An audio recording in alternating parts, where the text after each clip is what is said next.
Les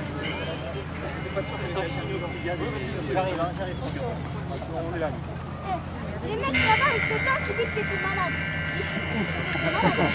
Bonjour. Et tu te présentes. Ben voilà les mecs. Ça fait un peu de bruit au-dessus, effectivement. Je crois qu'il est dans la voiture, la mienne. Ouais, mais...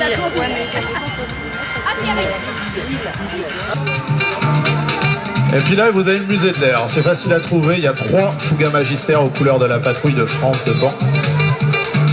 Et puis, vous allez voir une collection fabuleuse.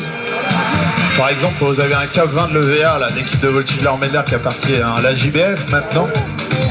Eh bien, vous en avez un aussi au musée de l'air. Et puis, vous avez surtout les avions de la Seconde Guerre mondiale, les avions de la Première Guerre mondiale, les avions des pionniers aussi. Voilà H-Bob qui passe. Bertrand Boileau, voilà, on lui fait signe aussi. Bertrand,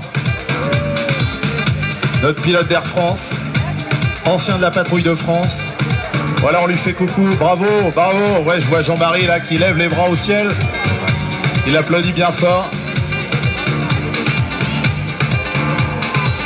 Alors, je vous parlais d'un autre pilote d'Air France, c'est Franck Châtelard.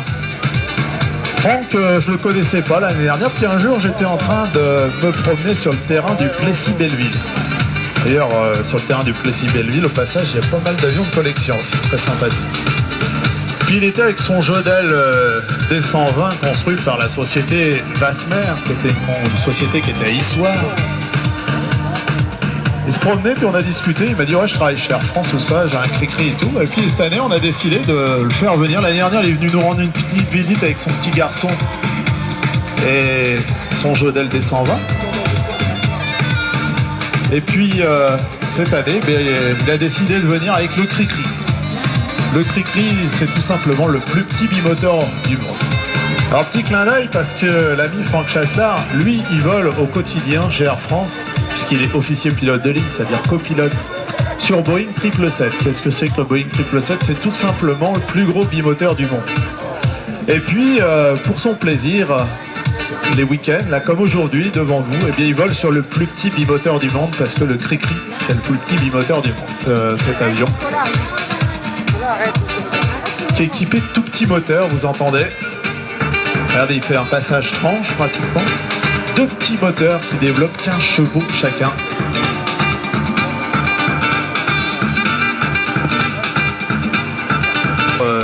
Gonflé parce qu'il n'y a pas beaucoup de place pour passer entre les deux avec ce plus petit bimoteur du monde. Voilà Franck qui est sur le dos maintenant.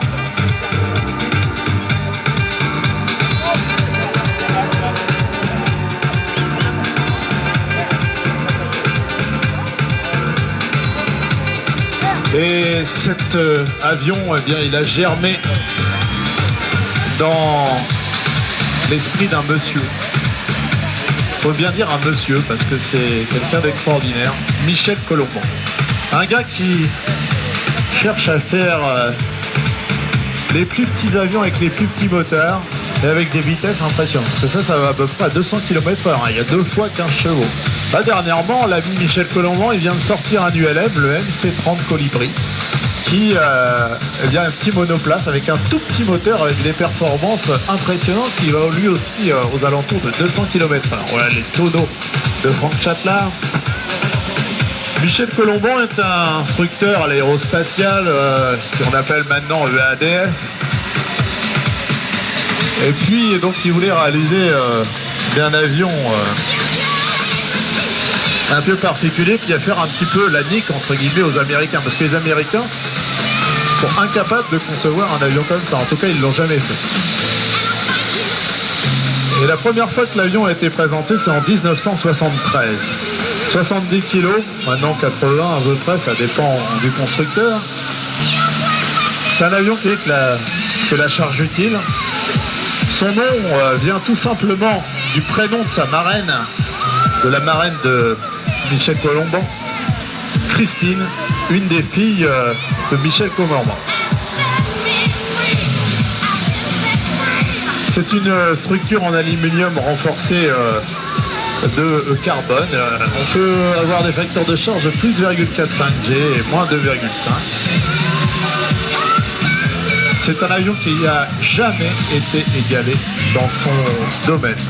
Il y en a eu plus de 120 construits. D'ailleurs, la semaine prochaine, il y a un rassemblement de cri-cri et d'avions colombans. Ça se passera à Mortagne-au-Perche, en Normandie, dans le département de l'Orne.